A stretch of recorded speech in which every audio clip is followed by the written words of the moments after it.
pharma side in my career, and I'm currently based in Basel doing some global initiatives for Swiss, American. Right, so I'm one of those myopic IT guys. so I want to tell you about a piece of work that I worked on over the last few years.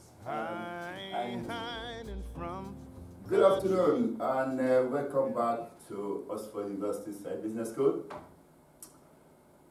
Not to take much of your time, what I'll be talking about this afternoon is about the complexity, the challenges, and how far we have gone as Nigerians in supplying electricity to 180 million Nigerians in city. 70% of Nigerians don't have electricity supply. And this is because of so many reasons. I work with the Minister for Power, Works and Housing as the Director General in charge of the 36 states. One of our challenges is to make sure that we generate, we distribute, and we transmit 10,000 megawatts of electricity supply to all Nigerians. How do we come about 10,000 megawatts? It's just for us to continue to generate because we don't have a database to capture how many houses we have in Nigeria, how many industries we have, how many companies, how many homes that needed the electricity. We don't have the database because the last census was done about 20 years ago, and unfortunately the previous government has not done much in the supply of electricity. The new government came up on the 15th of May 2015, and we realized that we only have 2,950 megawatts of power for 180 million, which is impossible. What we have set up to do now as a new government, we have a target of 10,000 megawatts up to 2018. As at now, we have 7,000 megawatts, which means we've increased from 2,950 to 7,000 megawatts in 2.5 years, which is a success. The challenges we have now is we have generated 7,000 megawatts. Now to distribute the 7,000 megawatts is the problem because the GENCOs, which are the generating companies, they said, okay, we've done our job to generate 7,000 megawatts. Now, the distribution companies have to make sure that they distribute the 7,000 megawatts to Nigerians. But their equipments, their facilities cannot take more than 5,000 megawatts. The transmission company is still owned by the federal government. So, GENCOs, the distribution company, DISCOs, the distribution company, now they have to use our lines, the equipments, to actually transmit to individual homes. It's a problem. It's complex. And what is it complex is, one, corruption. Corruption all over the service areas. All the stakeholders we have to work with, all the homes. We have a group of people in the southwest called the militants.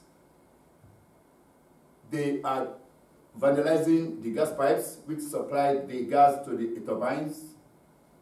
We have the National House of Assembly, which are the legislators, trying to bring down the government. Why? Is because the government is fighting corruption, and the corruption is fighting back because they have a lot of money to fight the government. What have we done, or what are we doing to make sure we tackle these problems? One, we are now engaging with the stakeholders. We are engaging with the distribution companies. We are engaging with the generating company. And so far, so good, we've agreed on one platform. Let us sing from the same hymn book. If the federal executive government are trying to push the power supply to make sure that every Nigerian, every homes have electricity supply, if the National Assemblies, the legislators, are bringing it down, why? Because of the corruption, because if we have electricity supplies, there's no need to have the importing of generators.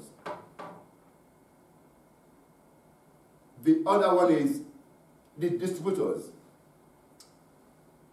They have problems with finance because they cannot distribute or meter each homes.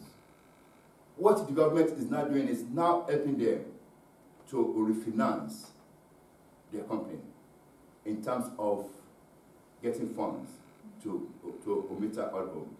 So far so good. We are on target, and hopefully by this time next year we should have 10,000 megawatts. Thank you very much for listening. Thank you very much. And all that. Do you guys remember your first day here? Very intimidating. Very first day I came here. And you're in this environment. I'd never been to Oxford before. You're in this environment, you see all these beautiful buildings, the most prestigious university in the world, and you come into this building, you start meeting people, and you realize there's a lot of smart people here. A lot smarter than me, for sure. And I remember the first time I had a conversation with Alan, and I think he could tell that I was nervous. And he said to me, what are you doing here? I said, oh, I'm in the MPM program. He said, oh, me too. He goes, are you a CEO? I said, no. Are you a dignitary? I said, no. Are you a dictator? I said, no. He goes, what are you doing at Oxford then?